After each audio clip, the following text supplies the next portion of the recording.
kita bertanya, bertemu, berkumpul, membahas Darul Arqam Dasar, maka kita harus mengetahui apa itu Darul Arqam Dasar, bagaimana perjalanan Darul Arqam Dasar. Kita buang kata dasar di ujung katanya, kita fokus ke Darul Arqam. Di dalam pengertiannya Darul Arqam ini berarti rumah Arqam. Saya harap seluruh kader IMM hari ini sudah tahu bagaimana historical Darul Arqam ini. Darul Arqam merupakan tempat pertama atau madrasah pertama yang didirikan Nabi Muhammad SAW di tahun kelima kenabiannya di Makkah. Darul itu artinya rumah, Arqam itu adalah nama sahabat Nabi. Jadi rumah Arqam ini terletaknya di Gunung Sawah, di mana tempat madrasah pertama yang didirikan oleh Nabi Muhammad SAW.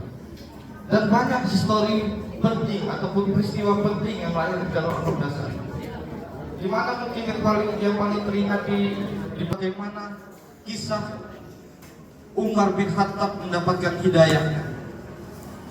Umar bin Khattab mengucapkan dua kalimat syahadat itu adalah tepat di Darul Arqam.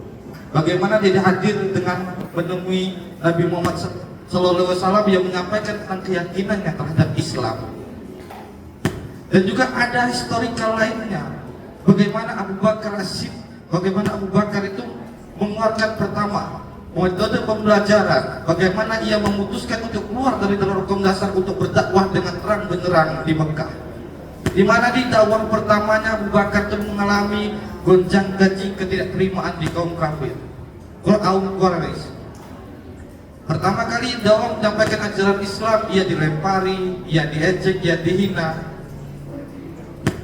Nah ini harus kader IMM sudah tahu dan sudah paham bagaimana historical Darul Arqam itu. Jangan kita selalu berbicara tentang DAD, Darul Arqam Dasar, tapi kita lupa memaknainya. Apa itu Darul Arqam, bagaimana perjalanan, dan kenapa IMM menamai kaderisasi dan mengambil nama Darul Arqam. Maka kita dari kita mengetahui arti dan makna Darul Arqam, maka kita akan mencintai Darul Arqam tersebut.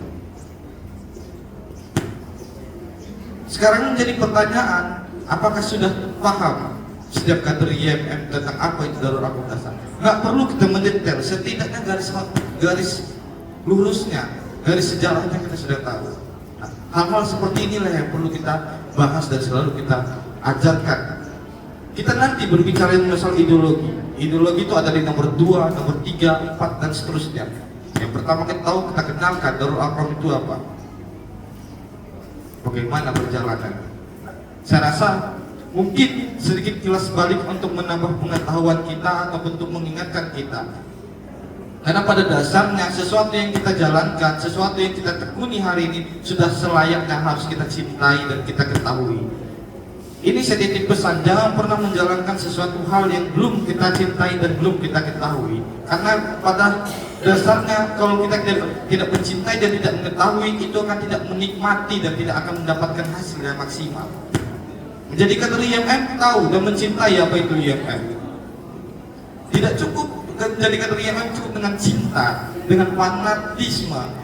Cinta dengan fanatisme, dengan militansi. Jadi seorang kader IMM itu tidak cukup dengan hal itu. Tetapi menjadi kader IMM itu harus diimbangi dengan kata mengetahuinya dengan baik dan benar.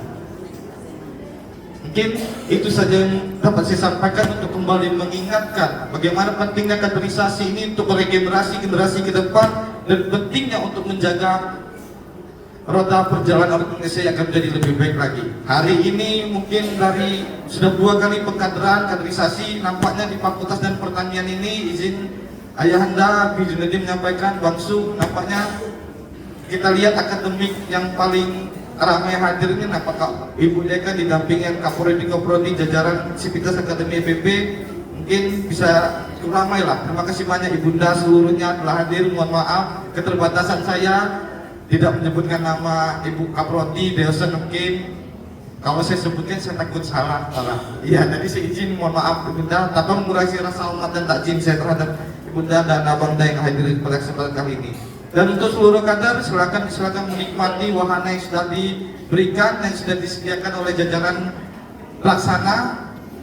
Ingat, jangan ikut kalau hanya untuk tunduk, jangan ikut kalau hanya untuk menjadi buntut. kita ikut untuk melawan, kita ikut untuk menjadi kepala. Sekian yang dapat saya sampaikan. Saya akhiri.